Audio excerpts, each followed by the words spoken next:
Hi, everyone. Thanks, Hilda. I'm Nicole. I'm a clinical psychology PhD student at VCU. I'm in recovery, and I'm going to be kind of facilitating the questions. I have a few general questions that I want kind of all or any of the panelists to answer, and I was hoping after that to see how interested the audience is in participating. So if you guys have a lot of questions, I'd like to give a lot of time if possible. But if you have fewer questions, then I'll just continue to ask the questions that I have. Okay? Okay.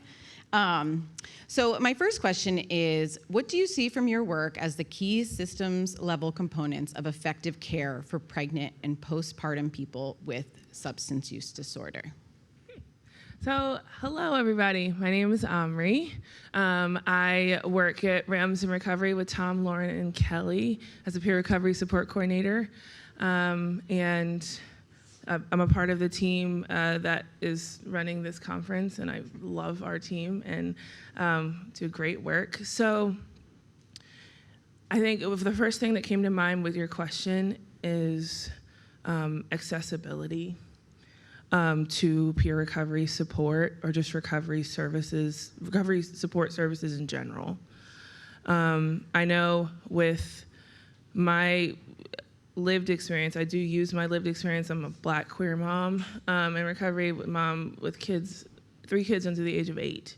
And so I do use that lived experience to connect with other mothers or other parents, just really in general, to help them feel less alone in their experience, and also just remaining knowledgeable about not just like the education around the neuroscience of substance use disorder and pregnancy, postpartum, parenthood, and all of that, whether it be like active addiction or living life in recovery, but also resources in the area that are specifically catered towards parents.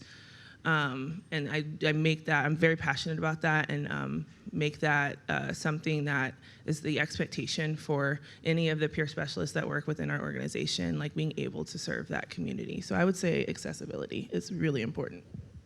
I love that. I'm Stephanie Spencer, and I'm the founder and CEO of Urban Baby Beginnings. I'm a registered nurse by training, but I have 3 children who are probably, I'm not gonna say how old I am, but anyways, age. I just told someone my oldest child is 35, so just to give you some perspective, I have some years on me. But with that being said, I think coordinated care teams, which include peer support specialists, are extremely important, and also wrapping around social support within all of that. I realize that, you know, as a clinical specialist, I'm often looking at the clinical presentation for someone and how they're faring. So if you see me in the hospital system, yes, I want to make sure that you're better, but also being better is also looking at your heart and your mind and all of those different things, and we can't neglect one for the other. So health and well-being is all of those things. So when you bring care teams together, the perspectives that they all bring help the person to heal and to be better. But also I realize too that those supportive care teams not only need to stretch out from the clinical side, but also into the community, because often the hospital system has that care and that support. It's like when you have a baby, you know, you have nurses 24/7 and all of these things, and then you go home and you're just by yourself. And you hear this a lot with mothers. So when you think about that care team, you're thinking about also from hospital to home or within your community. And the last thing I would definitely say is just in relation to communication overall. I see that moms fall through the cracks when teams are not communicating with one another, and effective care teams need to build those relationships to ensure that that's actually happening. And that's some of the work that we're all doing here today as well. So I'll jump in. Stacy McKenna, as a policy scholar, I have a slightly different, non-clinical take on it, and I think about this. Access, again, is one of the key things, but I think about the policy barriers to that access and how does policy shape that. And so pregnant and parenting people kind of face these 2 distinct types of policy barriers. One are the typical barriers to access that anyone trying to get into treatment is going to face, right? And especially if we're talking about medications for opioid use disorder, which in the US tend to be overregulated. And so then you add in trying to care for a family while you are trying to access care, right? If you're on methadone, trying to get into care for methadone, right? Going to an opioid treatment program potentially almost every day, right? That's a massive barrier to care. If you also have children to care for, or you're pregnant and you maybe want to go see a doctor and get prenatal care and you have these other barriers, transportation, et cetera, that gets really hard. The other piece of policy that can affect not just access, but willingness to engage in care, as well as willingness to engage with the healthcare system more broadly, relates to penalizing people who are using substances during pregnancy. And we see this both in terms of most states have some sort of laws on the books that explicitly penalize people who are pregnant if they have used substances during pregnancy. About half of states include prescribed medications in that. And so what we know from this is that the minute that those laws are on the books, we actually see at a population level, we see worse birth outcomes. We see worse pregnancy outcomes. We see women with higher rates of overdose risk during pregnancy. So yeah, those would be my kind of focuses or in the policy space. Thank you.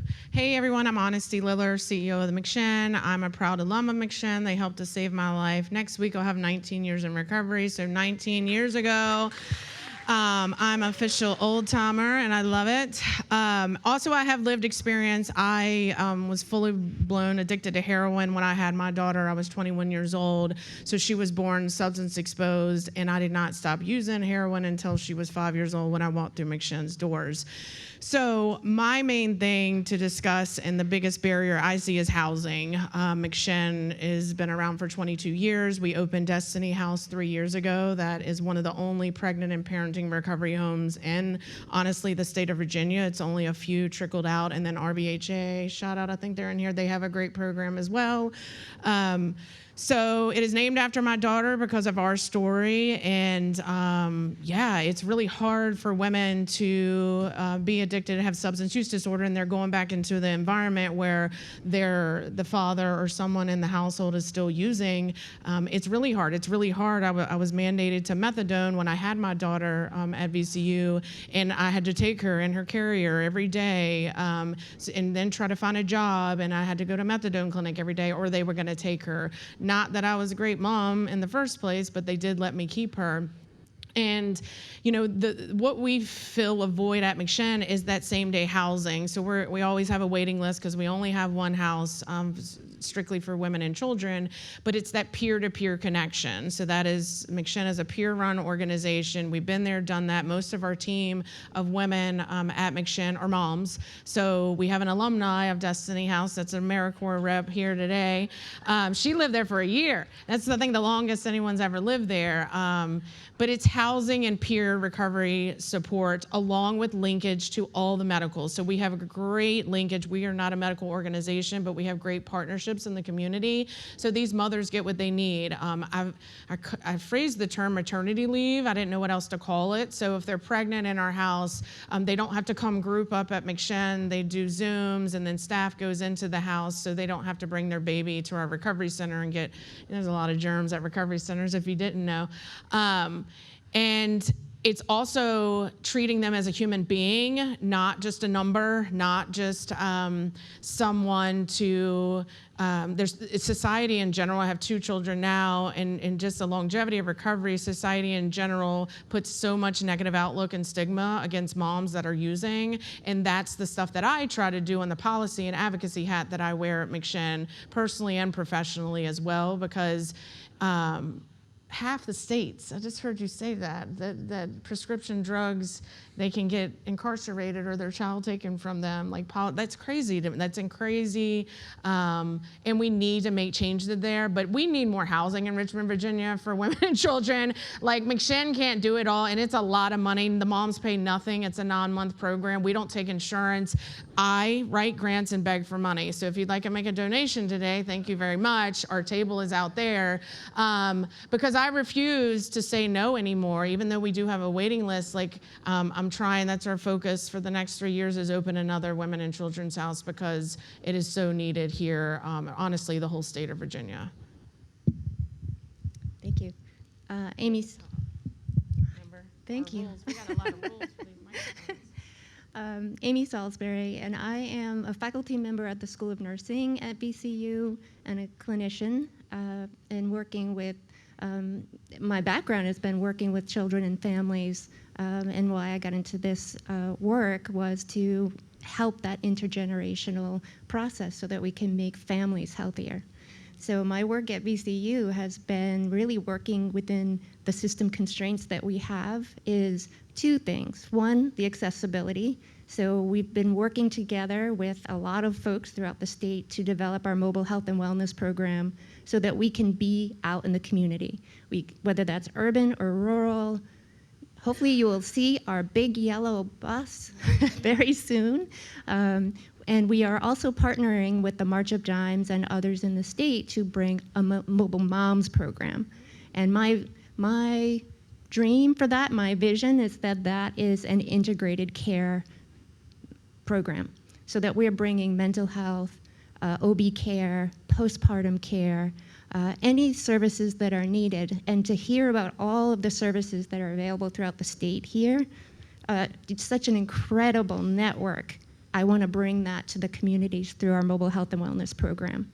But the other thing that we do is we train medical professionals, psychiatric and psychological professionals, social work, interdisciplinary in our mobile spaces so that they can actually care for people in a way that's respectful.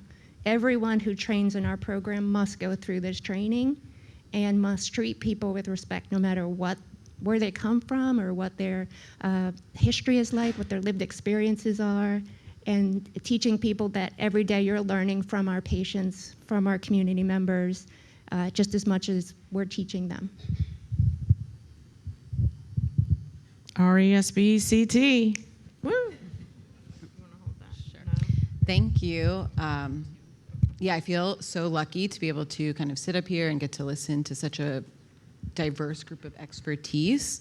And, you know, I hear the thread of accessibility and like whether it's policy support, removing the barriers that we all know are there. And this is kind of like a dream team for that. And I'm wondering, while you guys are here, I want to know about the changes that you've seen throughout your career in terms of what we're talking about. So what was it like before versus now? And then know that the next question is like, where do we go, right? So I'll stop talking and turn it to Omri. Yes. The first thing that comes to mind is so childcare being offered, whether it be at like medical offices, like clinical outpatient services, or at recovery support meetings locally here. That is something that I know did not exist even when I got sober, like less than now when I got sober 13 years ago. And even like recovery support meetings specifically for parents, and like just services that include child, and at those meetings there's a child care provider that's there to you know, take care of the kids, so then the parents can go in and like have that you know, intentional like one-on-one time with other people in recovery, being able to bond over that. I also have noticed that there is a community of kids. Like there are certain recovery support programs, I think about like Celebrate Recovery, that has a whole like separate program that is for children that are also, that have parents in that program. And so then they get to form a community, right? And like programs like Alateen and Narateen, and like that are specifically family support that focus on like the whole family, not just the parent. I think that's been like some of the biggest change. And I started my career working at Chesterfield CSB. My old supervisor's right there, Kristen Vandereet, shout out. And when I was there was a child care provider that had been there for many, many years. And it made it so like our folks in the OBOT program and all of our people like in the SUD outpatient program were able to come and like not have to worry about how long they're staying at their appointments, or even if they're going to be able to make their appointments because they have their kids. They also offered rides. Like the CSB had van drivers that had car seats in their vans that could go and pick these people up from their houses, bring them to their appointments, to and from. It was amazing to see. So yes, I've seen that as a change, but we need more. Like, it's not enough. Like, we need more like services that also offer childcare as a part of that. And I think too, like the conversation about substance use and recovery is something that is a little bit more prevalent than what it used to be. I mean, honestly, way back in, my time where the horses and, all the things, came down the street, you really didn't have all of these services. You didn't have people that were willing to even disclose that they had substance use or recovery issues or were in recovery at the time. And there weren't resources that were available. So if you went to the provider office, there wasn't a clinic that was attached to the clinic that specialized in substance use. There's been changes in medications that are accessible for people. I see that.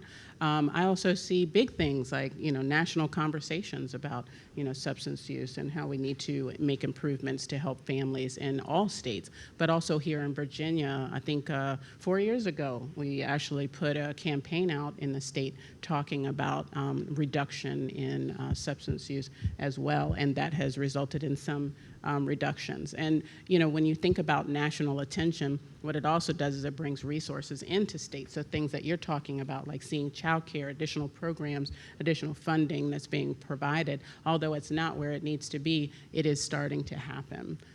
The other thing I would say just specifically for our program is really the extension of and support in the postpartum period, utilizing doulas and thinking about the collaboration between peer recovery specialists, doulas, or the perinatal space, and how we can ensure that families are getting wraparound services and care up to that first year postpartum. And being able to talk about the fact that a doula is not a luxury, it is a necessity, or someone that is a support structure, whether it be a peer recovery specialist, a doula, or someone like that, that someone needs someone right, that person who's going through recovery needs someone to be able to stand right alongside of them. And now we're seeing reimbursement for individuals who are actually doing this work, where it was very hidden in homes and caregivers weren't getting reimbursements for those types of supports. But also the reality was many women and many birthing people who needed that support, if you didn't have $2,000 or $3,000 to pay for someone to come into your birthing space, you just didn't get it. And so that's how doulas became a luxury versus a necessity. And so we're starting to change how people look at that.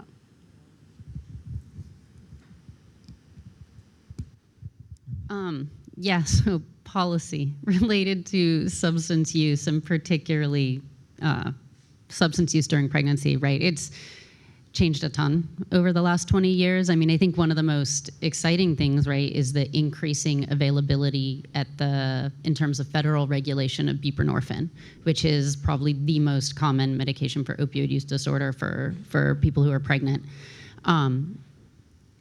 That has, when it first came out, right, it was super, super limited, and only a handful of prescribers who had received a special waiver through the DEA, and they had a limited number of patients. And over the last 2 decades, that access has really expanded. We've seen the number of prescribers go up considerably. People still don't have quite enough access. There's still more space to do more, but we've definitely seen that start to change. Some states are starting to allow pharmacist prescribing of this medication. Methadone still remains very much under lock and key, really, really regulated. During COVID, we saw a lot of relaxations around both medications, more take-home doses for methadone, more telehealth access for especially buprenorphine.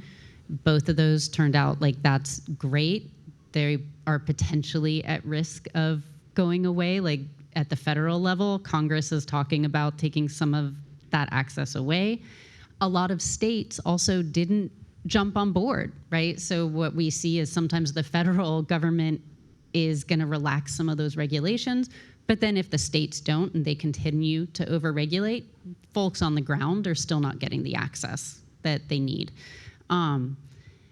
We've seen in the last couple of years, we've started to see, so there was this big, with substance use during pregnancy in general, there's been at the federal level, there's not actually a law that says this is what has to happen if a newborn tests positive for substance exposure. What it says is that every state has to have a policy about it, and every state has to address it somehow. Before 2016, the law basically said that illicit substances were the only thing targeted. And then 2016 inserted prescription drugs and alcohol into that mix. And the intentions, like a lot of policy, the intentions were largely good.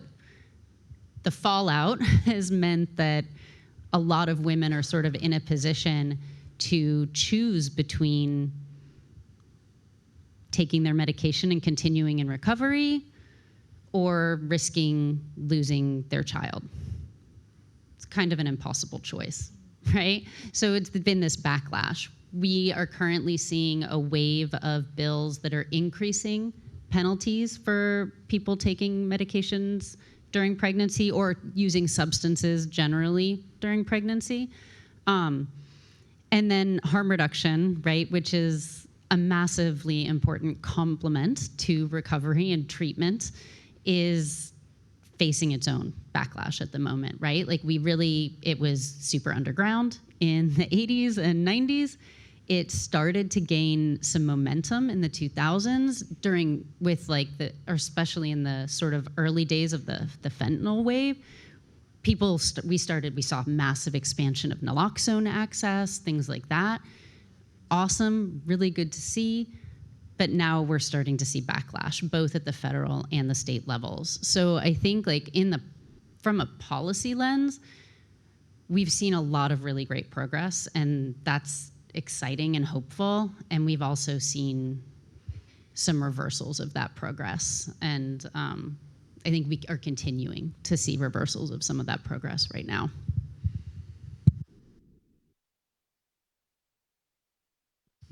I guess for me in our program, and really as being a lived experience, when I had my daughter, she's 24 now, I was not treated so nice by the doctors and the nurses in the hospital. There was one nurse I remember, again, I was detoxing, it was a whole situation, but one nurse was awesome, and I would see her face right now. I don't even know how I remember because I don't even remember yesterday, but the reality of more women speaking up that aren't afraid and hiding in the shadows because they're scared their child is going to be taken away and they're scared they're going to get incarcerated. There's over 5,000 children right now in the state of Virginia in foster care. The last research, I think it's over 42%, they've been affected by substance use disorder. That's a lot of kids. That is a lot of kids that are being affected by it. So more moms are speaking up, coming to get help, coming to seek treatment, recovery, whatever you want to call it. So that is a big change. When I got into recovery, there was no female staff at McShin. It was 3 men at the time, and women just weren't staying in recovery. 12-step or whatever else, all I knew was 12-step back then. Now it's a whole slew of recovery support services and peer recovery support, that whole movement, and like everything that's going on for these moms, and they're not as scared anymore. They're frightened, obviously, especially when they're pregnant and they've been using. But the more of us that speak up about it and show that recovery rocks and like recovery is really a lifestyle and a change, and your children are being raised in recovery, that's how we do prevention at McShin. Is the children in Destiny House, they literally have been growing up with each other. They're best friends, you know, even when the moms leave the house, they're all still close friends. So that's very important as well. But it's also the access to housing. So nationally, I know a lot of organizations and a lot of houses that have popped up the past probably 5 or 6 years. Not so much here in Virginia. I thought somebody would follow McShinn's lead eventually around here, but that hasn't happened. So again, I need a lot of money to open another house. But nationally, this is like the conferences and everything. There's a lot geared around pregnant and parenting women. I mean, about Tom, hello, we've been addicted forever, but it's important to understand there is change happening. There's so much more. I do feel we're going backwards. I've been doing this a long time. I've been in advocacy since I was like 6 months in recovery, so 18 and a half years and almost 19 years. So policy has changed, the federal, like all of the administrative stuff. So we still have to keep fighting for those that are out there still using, and that's what I'm going to do on a day-to-day basis and at McShinn. But really the change is housing is happening, and which was never really heard of before, to serve not just the mom with SUD, but that little baby or that child deserves all the attention and all the care just as much as the mom does. Well, I've been around long enough to have gone through quite a few changes too. I can think back to when I was first starting I was at Brown and Women and Infants in Rhode Island for many years, when women would have their babies and the babies had to stay, because back then most of the babies stayed in the hospital for 28 days, where today with Eat, Sleep, Console, babies are getting able to go home with their families in most cases in a very short period of time, like less than a week. But during that time, mothers were discharged from the hospital and were not allowed to see their babies but 1 hour a day. And that was so heartbreaking, and counter to what we were trying to do to work with families. That changed. So one of the big changes that happened maybe 6 years ago in that hospital was that they brought in a family-focused program so that moms didn't go home. Parents were able to stay in a room and room in with their baby during their recovery. So it was just a great way for us to be able to work with the entire family for that transition home. And so I'm very committed to making sure that happens now, because I see that happening. I see all the work that everyone here is doing to work with families, right? To keep them together, to keep everybody healthy as possible. And I am very inspired by hearing everybody's work, because I think that's really what needs to happen for the future, is that we keep bringing all of these things together, whether it's policy or doula care, working with other professionals to make sure that this whole community is working together to support parents, babies, older children. And I think somebody in the last session talked about adult children. It doesn't end, right? It's this intergenerational support, and we've got to keep that going. So I'm very hopeful for the future. Thank you. Yeah, I hear and feel the fear of moving backward, but it's hard to believe in it when I am sitting up here with you guys, because I just think that for us, we're refusing that, and that really matters. I want to do a audience temperature check. How's everyone feeling? Do you guys have questions? Would you like me to? Yeah, could I see who would want to ask a question to see how much time maybe I want to dedicate to questions? Because if it's only a few people, then I'll. Okay, you're going to do it. Thanks, Hilda. What a host. I've heard a lot this morning about the peer support that's available, the mental health support that's available. I would love to hear about the, I guess I'll call it practical support that's available, and what you think is still really needed. I've heard housing talked about, I've heard childcare talked about. I'm curious about I'm 2 months in recovery. I have a 2-month-old child. I have $17 in my bank account. My kid needs diapers, but I also need to Uber to my meeting. What do I do? What's available to me? I also think about food access. I've been to food pantries. I had to get in line an hour and a half before it opened. My 5-year-old does not do well standing in lines for an hour and a half. So what kind of support is available if we're talking about like the basic human needs. Thank you.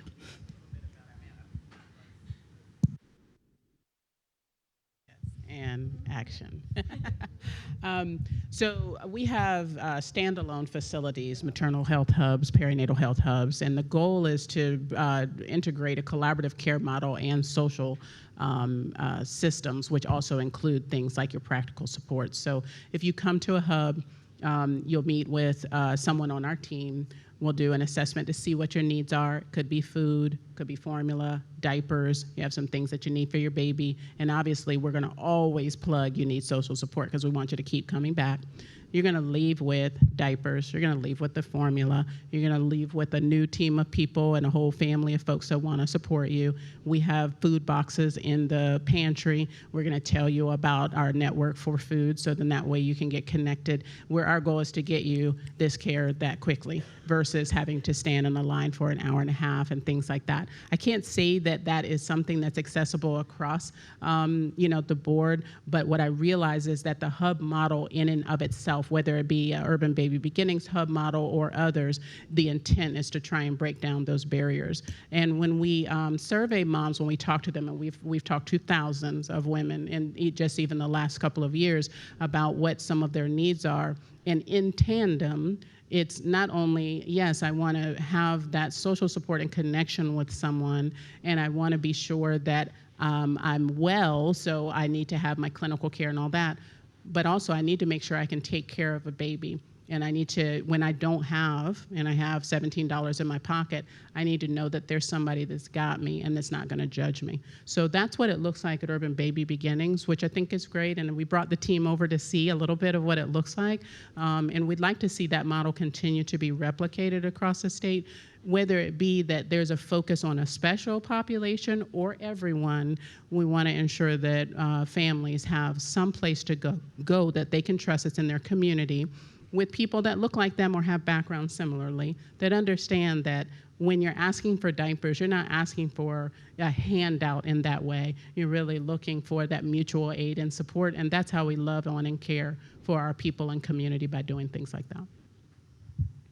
I work at VCU and I work with communities to help essentially get funding for their programs with the Opioid Abatement Authority. One thing that I've noticed in my work is a lack of applications towards pregnancy and neonatal opioid withdrawal syndrome. And I know that based on a lot of the communication between the localities and the people who are receiving services is the lack of transportation and housing.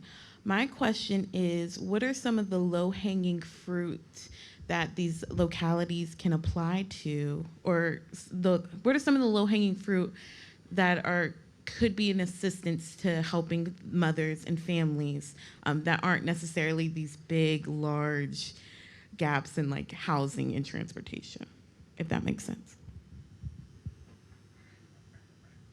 Yeah, like stuff that is kind of like realistic that these localities can like use the funds for, that aren't essentially like being like, we need to build a house today, you know? Something that's, they could foresee it a little bit. I'm back, yes. Yeah, oh yes, there we go. Yeah, good. Oh, okay,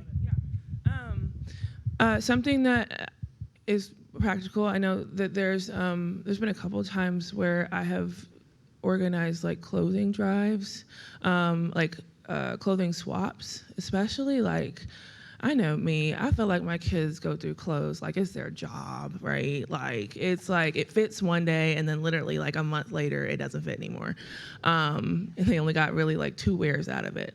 And I'm constantly like giving to like other parents, right? And there's, so like hosting, whether it be like a clothing drive or like asking folks to bring in a pack of diapers or some formula, you know, and giving it to people in need. That's a more like, as you're saying, like low-hanging fruit. That's something that can be really helpful. And then also supplies just in general, like bottles and wipes and like car seats, like things like that. I know there is a store in Sandston. Yes, Mom to Mom. They have like a whole section of the store that is completely free for any parents to come in and take what they need. And then a lot of their stuff that is especially like essential is like very low cost. They really try to help like, take any type of barriers out of the, the process and getting like the support, practical support. Does that answer your question? Yeah. Okay. Do you have one? Just one thing, we're based in Henrico, so like the Henrico Community Service Boards, they have, things for formula and stuff like that. And I know Tom Banner's in this room, so next year, part of this conference, everybody bring a package of diapers. So I know a lot of parties do that and like baby showers, but also like weddings, instead of a gift, you bring something for their local charities. So if you're having a wedding or a baby shower or something, instead of you getting a gift, you can help your community and say, bring a bag of diapers. So there's all kinds of little ways. So we'll see everybody have diapers and y'all can donate it to us next year, Tom. But there's so many other things out there. Really for us, we provide everything, diapers, formula, and everything until they get in services, at least at McShin. That's what we do, daycare, and daycare is expensive until they get on services. And last year, the state ran out of daycare money, so that took a lot of our budget because we had to pay for a lot longer for daycare. But it's really trying to tap in Richmond City, whatever county they're in, but go to your local community service board. They're overworked in caseloads and everything too, but I know at Henrico, correct me, they have diapers and formula and stuff like on hand as well. If you know a mom in the Henrico area too. Yeah, and a lot of local churches help and have kind of, a pantry or whatever you want to call it too, but not all do, but some do as well. So I work in the peer support space, and I tried to write a grant. Good job, honesty. It's hard work to just be very tenacious to do a kind of peer summit, but I wanted to do non-clinical people working in clinical spaces. So doulas, people who work in hospital violence intervention, chaplains, but what I would call these like people who are spectrum thinkers. But I think the issue is actually people who are black and white thinkers who are like, well, this is what you get for your bed choices, or why don't you just insert thing that's super difficult as advice. How can we help people who tend to be black and white thinkers be more empathetic, trauma-informed care practices, and also I'm really enamored with this phrase, the chaos lottery, because I think there's a prevailing belief that if you just do everything right, you'll be fine. But potentially anyone could find themselves with a substance use disorder or a pregnancy that's unexpected or a death that's unexpected or a job loss. And I feel like we need to also imbue the rest of the healthcare system to be less rigid. And I know that we're in the space where people are very, very committed to empathy and like, we're gonna do what we need to do to help you, but still we work around these more, concrete structures that are very difficult to change. Policy, people's ways of thinking, billing, and things like that. What kind of advice do you have about making people kinder? That's my question. Oh no.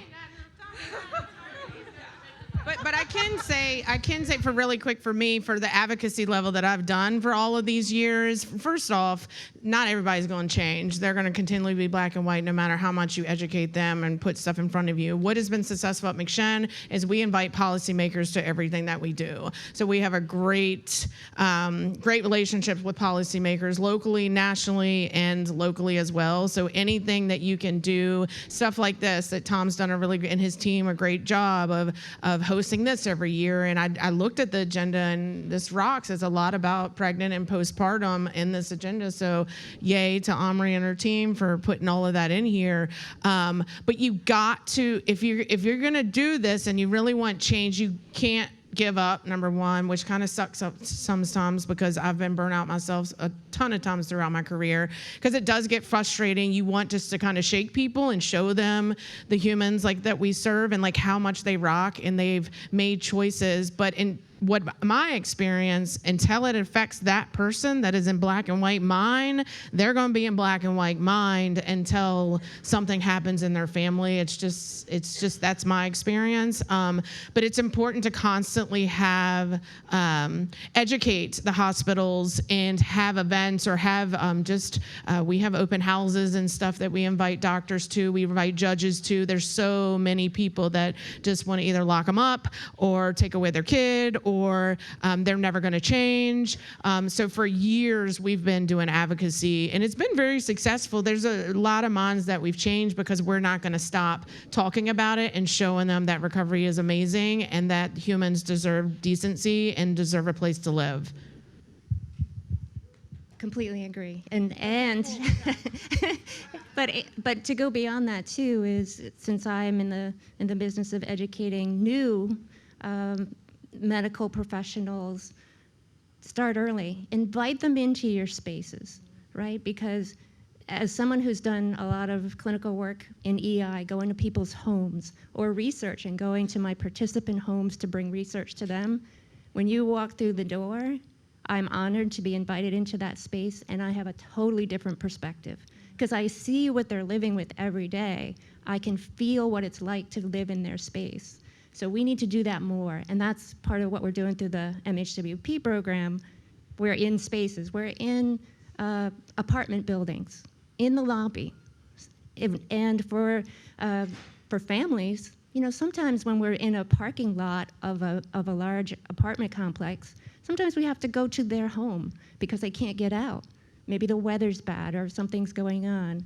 The students learn so much from going into those spaces and actually observing and feeling what's going on there. So do invite people, tell the stories. I think that really helps people. There are some people who will never change. That's just how they're going to be.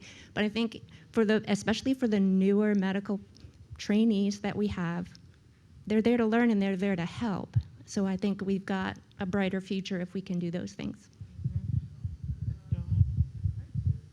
Oh, yep, there it goes. I have a quick answer. So when you said black and white thinking, I immediately thought about how like the narrative that like abstinence is the only way to achieve recovery, and that is just, in my lived experience and just professional experience, I've just seen it to not be true.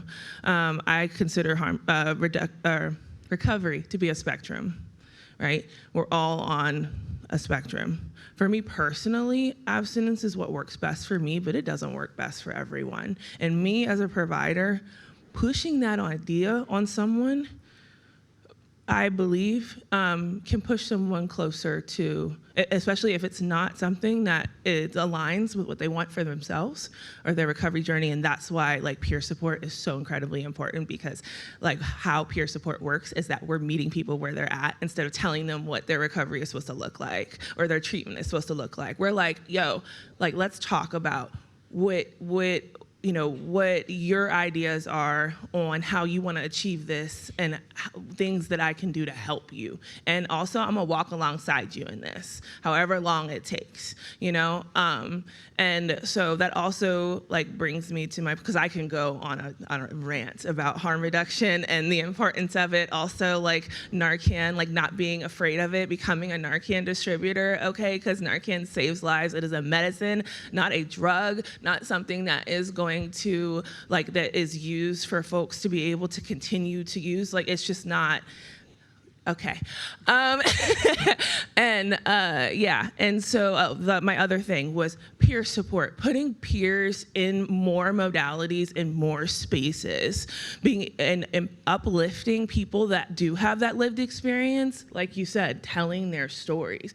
Because I've seen sitting in whether it be medical or clinical settings, or talking to first responders, or really sitting in classrooms here at VCU, it just hits different when someone is talking from like a lived experience standpoint.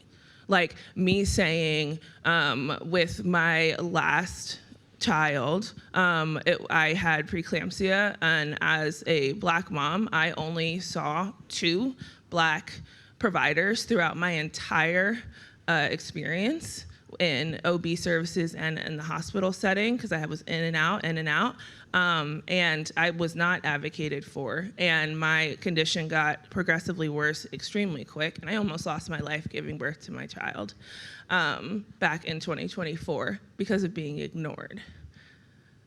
So just by me sharing that, right, that gives you perspective, but also I know there are other people in this room that can relate to that. So I'm also increasing not just awareness around it and talking about the stuff that's hard, right?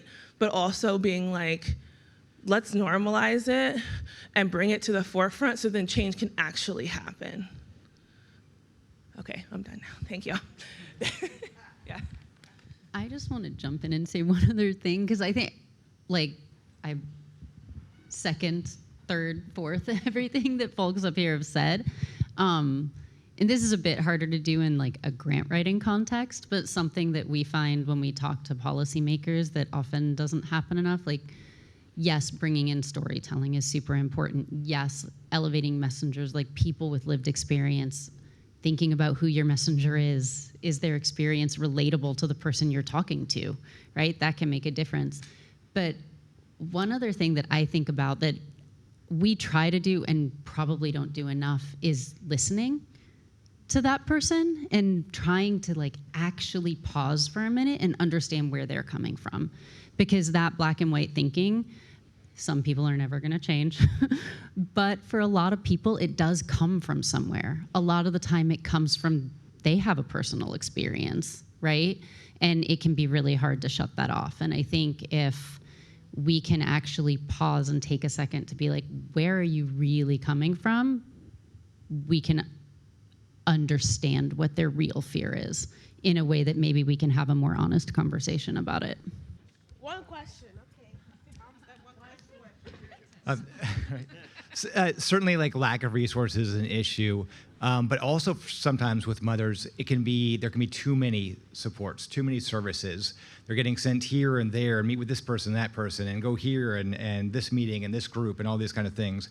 How do you help mothers sort of prioritize or think about what do I need to do now, and what are some of these things that I can sort of wait till I have more time and more bandwidth? When we first started meeting with moms, I mean, literally, we're going through this whole checklist of, tell us how you envision your care, what do you see as a priority for yourself, and, what does this look like? Because I think that you're absolutely right. When someone comes into our facility, we're like, oh my God, yes. And then you have 10 people that you have to now work with, and it's impossible to do that. We do try to use an individualized approach, which also ensures that there's always one person that's continuously connected with the mom. And that way what happens is that when priorities shift, when we need to make adjustments, and when we're trying to set priorities at the very beginning, they have a thought partner that allows for that to happen. So whether that be the peer recovery specialist, the doula, the care coordinator, there's always that one person that's a common link that helps. Because when you're in crises, everything is important. I need a house. I need I need that. Right. I need to live, and so you can't think straight. That's just in general. You cannot think straight, and so that thought partner is the person that helps to take away all of those layers and say, okay, we can do this. I'll take the heavy things, the things where maybe you have 8 people here that you've got to worry about. Let's talk about that. We're going to compartmentalize that. But the 2 priorities right now are what is just like, airway, breathing, circulation. It's the same thing. Like, you have to have a house to go home, to. You have to have some place to live. If you're pregnant, we need to make sure you have medical care. But we work alongside of families to make sure that we prioritize that. I would say that what I'm seeing now is everybody wants to help. And there's a time where I can see moms coming in and saying, you know what, it's just too much. I'm getting calls here and there. I don't even know who to talk to anymore, so I'm just not going to talk to anybody. Because what happens when you get stressed? It's that flight, right? And so that's what you're doing. You're throwing stuff out to make sure that you can eventually get to the point where your stress level goes down. And again, that thought partner is that person that can kind of say, it's okay. you're not failing. This is just kind of what it looks like right now when there's a lot that's going on. So let's work together and walk alongside of each other. And you talked about that, like having someone right alongside of you that helps you to prioritize and continue to move forward so you don't give up. It's not easy. Motherhood's not easy. And then if you add all the other layers to all of that, it can almost seem very impossible. But if we can find a priority, uplift a strength, because I think all of this needs to be strength-based, we can continue on and address the things that need to within time, not all at the same time. Yay! Woohoo!